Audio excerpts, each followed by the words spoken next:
எப்போவுமே முட்டை மிட்டாய் ஆர்டர் இருந்துச்சுன்னா நான் வீட்டில் என் பையனுக்கு செய்கிற நெய்யை தான் அதில் யூஸ் பண்ணுவேன்.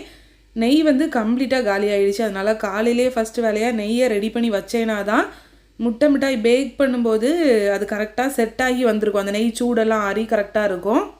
முந்தின நாள் கடைக்கு போகும்போது தம்பி வந்துட்டு மஷ்ரூம் வாங்கிட்டு வந்திருந்தான். அப்போ நான் நேற்றுக்கே நினச்சிட்டேன் இன்றைக்கி வந்து காலையில் லஞ்சுக்கோ பிரேக்ஃபாஸ்ட்டுக்கோ சேர்த்தே மஷ்ரூம் பிரியாணி ரெடி பண்ணிட்டோன்னா ரொம்ப ஈஸியாக முடிஞ்சிடும் அப்படின்னு நினச்சிட்டு ஃபஸ்ட்டு நம்ம மஷ்ரூம் பிரியாணிக்கு அரிசி வந்து ஊற போடணும். எங்கள் வீட்டில் யாருக்குமே பாஸ்மதி அரிசி பிடிக்கவே செய்யாதுங்க. ஜீரக சம்பா அரிசி தான் எப்போவுமே பிரியாணிக்கு யூஸ் பண்ணுவோம்.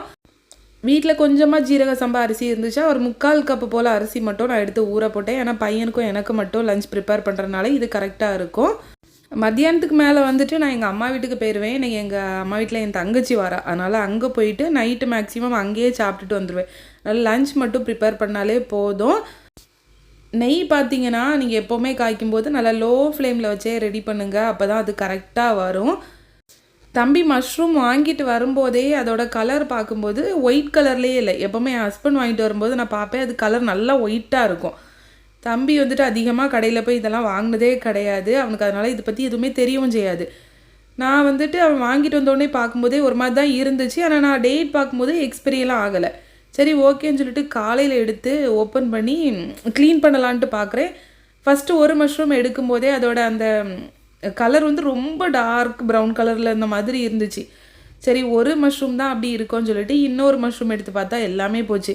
நான் வேறு ஜீரக சம்பா அரிசி ஊற போட்டும் வச்சுட்டேன். இனிமேல் என்ன பண்ணுறதுன்னு சொல்லிட்டு யோசிச்சிட்டே இருந்தேன். அப்புறம் வந்துட்டு நான் ஜீரக சம்பா அரிசி கூடாலேயே கொஞ்சம் பாசிப்பருப்பு ஊற போட்டு ரசம் சாதம் மாதிரி பண்ணிடலாம் அப்படின்ட்டு அதை ரெடி பண்ணுறதுக்கு ஸ்டார்ட் பண்ணிட்டேன். ஏன்னா நம்ம அரிசியையும் வேஸ்ட் பண்ண முடியாது. அதனால ரசம் சாதமே பண்ணிட்டேன். லாஸ்ட்டாக பையனுக்கு ஸ்கூலுக்கு ரசம் சாதம் செஞ்சு கொடுத்துருந்தேன்ல, அப்போ ரொம்பவே பிடிச்சிருந்து அப்படின்னு சொல்லியிருந்தான். அதனால் இன்றைக்கும் செய்யுங்க அப்படின்னு சொன்னனால அதையே செஞ்சு முடிச்சாச்சு. அப்படியே முட்டை மிட்டாய்க்கு உள்ள வேலை தான் போயிட்டுருக்குங்க. ஏன்னா இது பேக் ஆகுறதுக்கு ஒரு 2.5 மணி நேரமாவது ஆகும். அதனால் அதை வந்துட்டு பேக்காக வச்சோன்னா தான் ஈவினிங் கொரியர் போடுறதுக்கு கரெக்டாக இருக்கும். மார்னிங் பிரேக்ஃபாஸ்ட்டு செஞ்சு முடிக்க ரொம்ப லேட் ஆகிட்டுங்க. அப்புறம் நான் லஞ்சுக்கு தான் இதை சாப்பிட்டேன். ரச சாதமும் சிக்கன் பாப்கார்னும் தான் ரெடி பண்ணி லஞ்சை முடிச்சாச்சு.